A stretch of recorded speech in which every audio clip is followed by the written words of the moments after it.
దిల్సీమ చేపల పులుసు స్టైల్.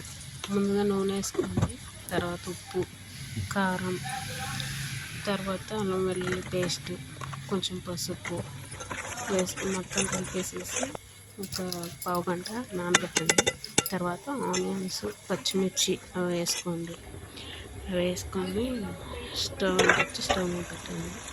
తర్వాత కొంచెం చింతపండు, ముక్కలకి తగినంత చింతపండు వేసుకోండి. వేసుకున్న తర్వాత గరిటె పెట్టకుండా ఇలా క్లాత్ చేతులతో తిప్పండి. మామూలుగా అలా గిన్నెని తిప్పండి. ముక్క గరిటె పెడితే ఇరిగిపోద్ది ముక్క. అలా తిప్పిన తర్వాత బాగా ఉడికిపోయిన తర్వాత కొంచెం కొత్తిమీర వేసుకోండి.